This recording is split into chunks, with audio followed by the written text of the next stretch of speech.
Castle Bromwich up in the Midlands. The pilot is Squadron Leader Andy Milliken, better known as Millie.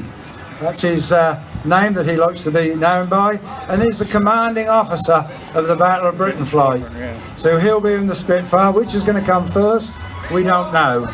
And he's joined by, again, the same plane as yesterday, which is Lima Foxtrot 363, which was here at Martlesham. It was a plane, Martlesham's plane. So, and there were 14,533 Hurricanes built.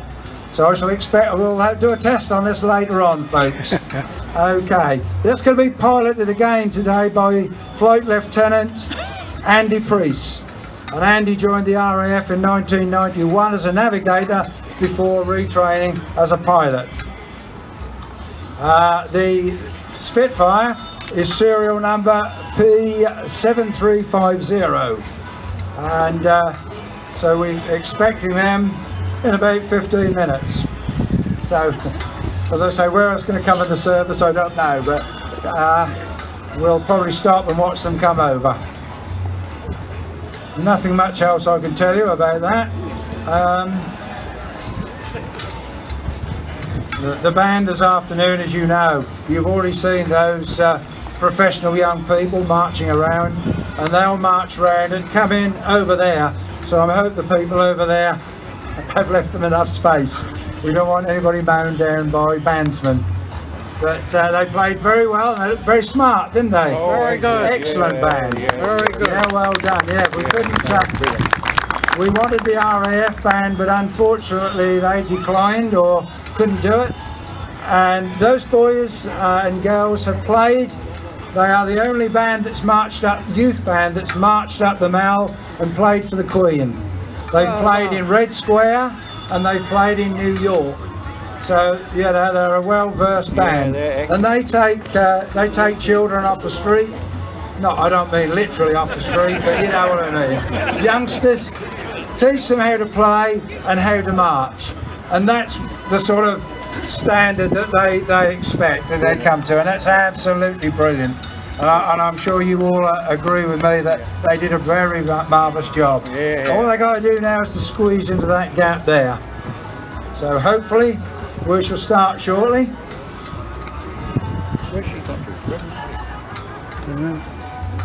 Have you all enjoyed yourselves? Yes, wonderful. Yeah, right, 2 days. And this is very unusual, isn't it? July can be sometimes a very cold month. So it's nice to have 2 days where we've got some good weather. A little bit hot from time to time, a little bit sticky, but there you go. It's better than the old rain. But I know we could do with some of that, and we shall probably get some tomorrow perhaps, maybe even tonight, but we'll wait and see. There are lots of military vehicles across the way there. They've done a marvellous job of bringing all those in, and the vintage cars across the way there, lovely to see all of those, absolutely brilliant. Have you all been down to see the Burma mules? Yep. Yeah, fine. I know lots of you have seen them before, but you know, they do a great job for us bringing those mules here, especially over 2 days. So that's great.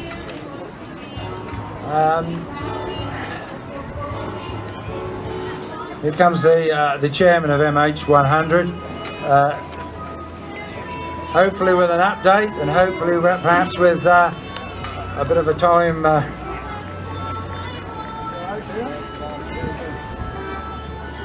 Apologies for the delay. There was a huge technical problem on the stage, so everything was really delayed, but we're nearly there. We know the Battle of Britain Memorial Flight will be coming over at 22, but everybody will be coming out from the church in about 3 minutes, so we apologise for the delay. It's been an absolute nightmare today to try and fit everything that we've tried to include in this ceremony, so I hope you'll just bear with us. I know it's hot, but bear with us please, and we'll soon get you on the road again and get things moving. Thank you very much. Martlesham Heath Centenary.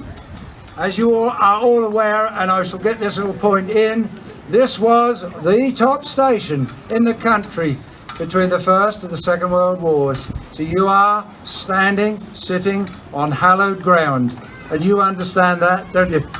Can I introduce, ladies and gentlemen, and we have already introduced her, but I will do it again, Lady Claire of Euston. So well done. Yeah, thank you very much. We do thank Lady Claire for coming here today. She's agreed to unveil our stone and plaque behind me. Our other guests this afternoon are, I'll have to turn around here, Air Commodore Robert Lightfoot, RAF retired. Colonel Don Yates from the USAF at Heath, local son. And an old friend who I haven't met, but I have spoken to him on the phone, is Squadron Leader Richard Fryer. Richard has been very helpful in getting the Battle of Britain flight, etc. So we're very pleased with that. Who else have we got on my little list here? The Reverend Toby Tate here, our local vicar who will do a short address in a moment. We have the Honour Guard from, I guess, from Heath, and they're going to march on in a moment. I thought, yes, there they are, behind us there, in resplendent uniforms. Ted Warner behind me with his standard, and the Royal British Legion the other side with their standard. We've also blessed with, somewhere in the back behind me is Winston Churchill. Yeah. Can you see him? Yeah. We've reincarnated him for this afternoon. So yeah, lovely. Where's your cigar? Alias, of course, Alan Kempton. Okay. We've also got this afternoon Chris Blundell, who sits down there. Chris, welcome. Chris is our local county councillor, and I'm sure I've probably got that wrong, but anyway, yes I have, but he'll correct me later on. And also somewhere around is Mike Irwin from the Martlesham Parish Council. So welcome to you all there, folks, lovely to see you. I don't think we've got anybody else, so this is the point on my programme where the Brentwood Imperial Youth Band were going to march on, but they're already here, so we can't ask them to march on again. So and we've had the Battle of Britain Memorial flight, so I'm going down my list here very, very quickly. Fly past the Spitfire and Hurricane. They never fail to excite, do they? No. The Battle of Britain flight. And I understand that the Lancaster is back in service, and wouldn't that have been great? We've had them once over here, and I don't think there was a dry eye anywhere, mine included. Okay, so thanks very much for the Battle of Britain flight. Introduce you now to Reverend Tate here, who's going to do a short address. RAF retired. Thank you, Robert.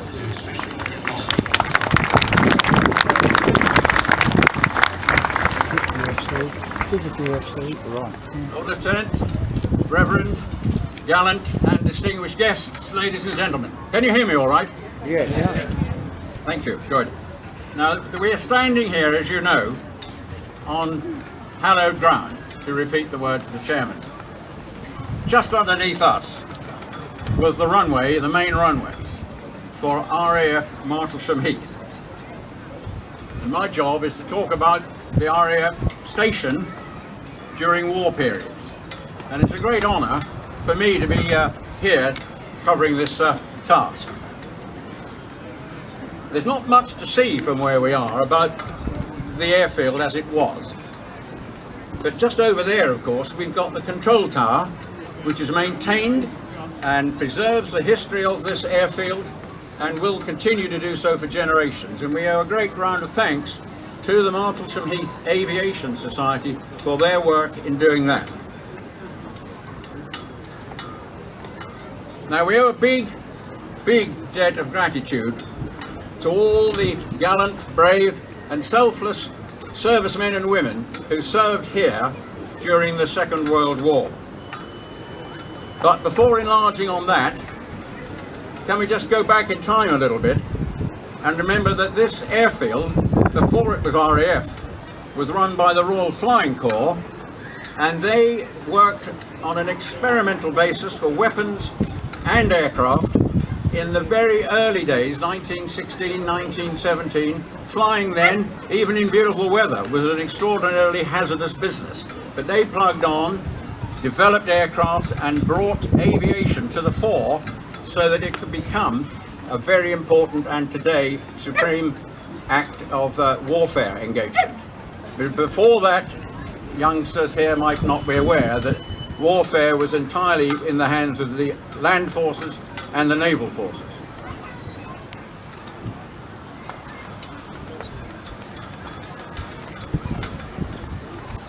Now let me return to the important bit of World War II. Always known as Royal Air Force Martlesham Heath, but by no means were the people here limited to people from the RAF as we know it.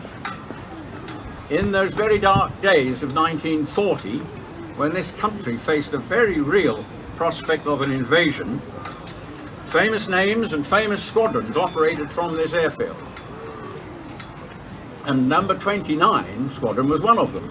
I've singled that one out because that was a squadron on which I was lucky to serve in my own RAF career, and that was at Martlesham in the early 70s, flying the Lightning. And the squadron is still serving and is in good shape and flies the Typhoon, which, as you know, is the RAF's latest fighter. And pilots in those early days came from all over the place. In particular, we should remember the United States pilots who came to join the Royal Air Force, although they stayed in their own squadrons. And they were volunteers before the United States declared entry into the Second World War. They were a very brave group of people, and I should think serving on that squadron with them must have been something else. I can't imagine what it had been like. A varied list of people, civilians, who put on uniform to come and join in somebody else's war. And later on we had more pilots, navigators and air gunners. They came from Canada, came from Poland, Czechoslovakia, Belgium and Australia. And in particular we should single out the Czech and the Polish because they came with first-hand combat experience of fighting the Luftwaffe, which we of course at that stage didn't have a lot of experience of. They were very valuable. But the big event was in 1943 when the United States Army Air Force, as it was then called, took over the whole base. And they stayed here until the very end of the war, flying a range of very, very fast and potent fighters, Thunderbolts, Mustangs, that sort of thing, flying heroic missions across Europe and leading to victory in that Second World War. And the part played by all those people flying from here, working as ground crew, working in the engineering sheds, everywhere, is a huge debt which I don't think really any of us can ever really fully repay.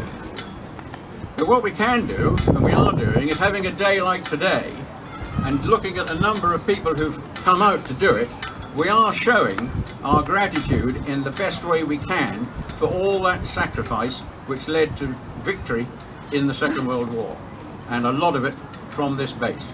Thank you very much.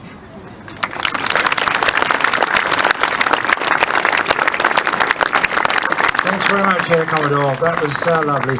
That just leads me in very quickly that the group that you see sitting here in front are all from one family, and I'm going to try the pronunciation, Provenzano family. And they have flown in from the States for this particular day or this particular weekend. And two are going to like, yes, give them a round of applause. And two of that number, and you'll see them when they come to lay the wreath, and I'll call them out by name, but two of those are sisters of one of the pilots from the American Eagle Squadrons, 71 Squadron. So all these guests here actually represent RAF 71 Squadron, World War II. And we do thank you all for coming here this afternoon. Yeah. Brilliant.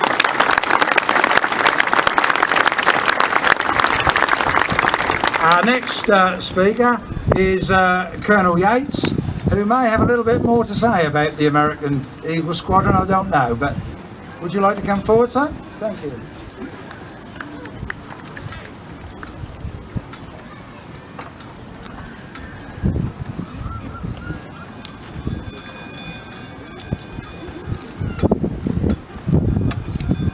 On behalf of Brigadier General Slocum, Commander of the United States Air Forces in the United Kingdom, Colonel Pettis, the 48th Fighter Wing Commander at RAF Lake Heath, and myself, thank you for your kind invitation to be a part of the Martlesham Heath Century Celebration.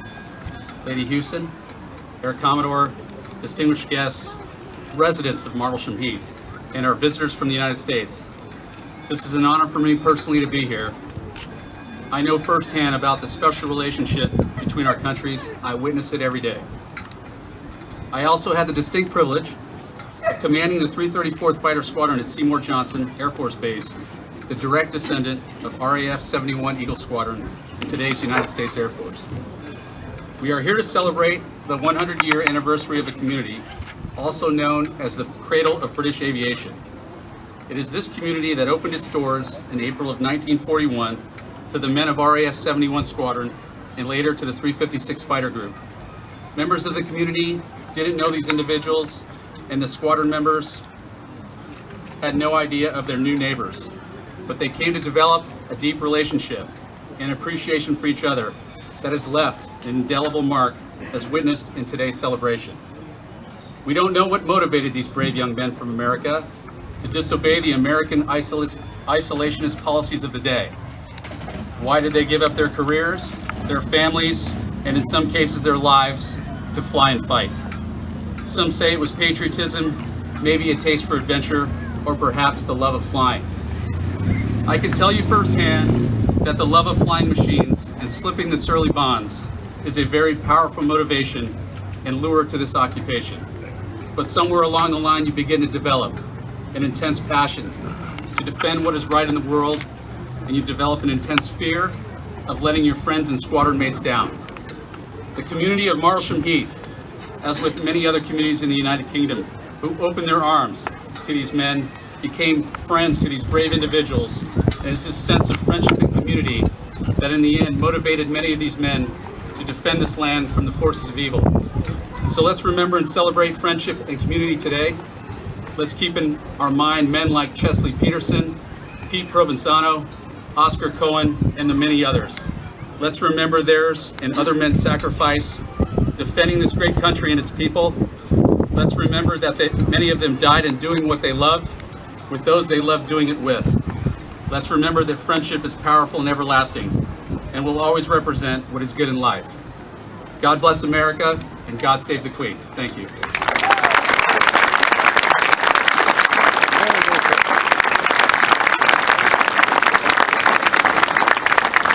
Thank you very much, Colonel Yates. I'd like to ask now Lady Claire of Houston if she'd like to come, and I'm probably going to allow the microphone for you. Small. There we go. That's lovely, that's fine. Thank you very much. Afternoon, everybody. What a wonderful, wonderful day. And my particular thanks to Peter Davis, the chairman, and all his committee I know it's taken them 3 years to put together an afternoon like this, and so a huge thank you to you all. I can see Peter there. Thank you very much, Commodore Lightfoot and Colonel Yates, for what you've said to us this afternoon, and really you've explained just why Martlesham is so special. I think all those of us who live in Suffolk know the stories of the RAF, and we're so proud of our history with the RAF and the bases here. But there's something so special this afternoon to have our American friends, all descendants of those brave men who came over to help us in our great hour of need, when things could not have been darker here in the West. And it's just glorious that you're here to share it. You're part of our family, I think, in Suffolk, and I'm so hope that you'll come back again. And thank you very much for making the effort to travel all this way. The fact that we still have American air bases in Suffolk, and they're so important to us here in this county, is a matter of great pride for me as Her Majesty's Lord Lieutenant. The Queen is head of the Armed Forces, and I'm here today to represent her and to unveil this stone, And I feel very moved that here we are in Suffolk, and the year before the RAF was created, the Royal Air Force, we were already here doing stuff, doing important work, and it's marvellous that Suffolk has had this history. So thank you all for being here this afternoon. I know it's very hot, but just glorious to see so many people and families and children and the wonderful community at Martlesham Heath, all celebrating our great day. So it's a great pleasure for me now to unveil this stone. It's much larger than I expected. But thank you all very, very much.